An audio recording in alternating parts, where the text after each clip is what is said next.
Daniel Kibblesmith and Federico Sabatini explore another world within the Darkhold as Earth is overrun by vampires, and Blade is the only one who can send them all to hell. Daniel Kibblesmith delivers an extremely interesting premise for Blade's portion of the Darkhold event. So far with these one-shots like the Iron Man one, I like that it's all playing off the idea of the heroes having one thing change in their origins or one of their early stories. Like Iron Man becomes addicted to his armors so much so that he becomes his armor, and here Blade lets Deacon Frost unleash a demon on Earth. You could even use this story as a sort of sequel to the first Blade movie, since that's where the demon character and what Deacon Frost was trying to do in that film originated from, and it follows on the events from that. So technically this is a sequel to that, except it's set in the Comic Marvel Multiverse. It was full of really interesting concepts and like allusions to like what happened to the Earth over the V-Wave, which turned people into vampires or took superheroes' abilities away and turned them into heroes. There's a big play on mutants and what it did to the mutants, and how Krakoa is now dark and a dead island and everything. Where I think the book falters though compared to the other tie-in is it doesn't feel as focused. Like we don't dive all that much into Blade's frame of mind, what his thoughts are of this world now full of vampires, and I guess that's because of the kind of twist they have at the end. But a little character development just before all that and sort of setting it all up, besides having just a wall of text tell you what happened to this world, probably would have helped.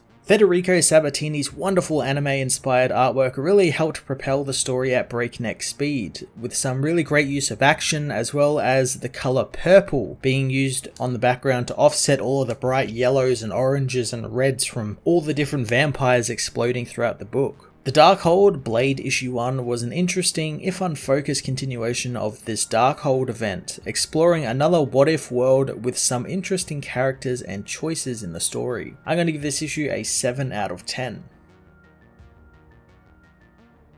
The Darkhold Blade Issue 1 heads to a world where Deacon Frost unleashed the V-Wave on the world, turning billions into vampires and taking many heroes' powers while also turning others into vampires. In this world, Blade finds himself right at home, killing a bunch of vampires who were pursuing fellow vampire Amadeus Cho for running away from Wilson Fisk. Blade cuts his way through the gang, even killing the human familiars. Amadeus realizes he's going to be next, trying to find a way out of the alley he ran down, but someone grabs him, disappearing in a cloud of red smoke. Blade goes home, turning on the radio as he takes his serum, listening to the various reports of Dracula taking Europe and Krakoa going dark 2 years prior. The radio talks about the East Coast being overtaken by the undisputed vampire king of New York, Wilson Fisk, as Eric is overcome by his serum, almost like his body is rejecting it. Amadeus meanwhile is chained to a bloody table as he tells his captors what happened when he figured out what Fisk wanted him to build. He knows that Blade hunts and Wilson allows him to do it in the city since the boogeyman is good for business, but something has changed and Blade isn't the friendly neighborhood vampire hunter he once was. Amadeus knows that he's burning through his special serum that keeps him from going full vampire, theorizing that La Magra, the demon Deacon Frost unleashed, found a host, knowing supposedly if one is possessed by the entity, their eyes will go from the usual vampire pink to bright red, and maybe that's why Blade wears his sunglasses. He reveals that Fisk was making a cure for vampirism, and the last Avengers know that that cure could give them the world back, wanting Amadeus to get them into his lair, and should Blade follow, they will also deal with him. Amadeus agrees with the Avengers, returning to Fisk Tower Zero, led up to see Fisk as the last Avengers work their way up the lone broken elevator shaft in the building, with Silver Sable complaining Prowler didn't invent a jetpack for this. Hobie says that the smart gauntlets he invented are quieter. Soon Blade arrives at the building as well, with the doorman knowing that he will die, but this is the coolest thing that could have ended up happening to him. Fisk meanwhile meets with Amadeus, wanting the boy's fangs for betraying him, but before he takes them, he wants a reason why he shouldn't take them. Amadeus has no excuse, as Fisk Fisk knows that he was hopeless at fixing anything around the building, and it's a pity since he was so smart, but Fisk is so rich, and it's why he had to build a new elevator. Amadeus realizes what's happening as the Avengers are attacked by vampires who come down the elevator shaft. Sable opens fire on them, throwing off her gauntlets and diving after them, telling Prowler that she is going to do her job. Soon a gas is deployed into the air vents, filling the room with atomized silver, which chokes and kills Fisk and his men, as Amadeus rushes off to hide in the bathroom. Wilson sarcastically says that it was quite noble of these so-called heroes to gas them like rats, as Citizen V and Prowler race towards the room, but Prowler stops, revealed to be a vampire, and he can't hold his breath any longer as the silver in the air infects him. He tells V to find the cure as he burns to death. Amadeus hides in the bathroom using a wet towel as a face mask as Blade appears. Suddenly Citizen V smashes through the wall, battling Blade and telling the Daywalker that Eric is still inside and he can't let the demon win. Blade merely catches the blade, knowing that Citizen V is good as he smashes the hero in the face, knowing that while he's good, he is still human. Citizen V is revealed to be Kurt Wagner,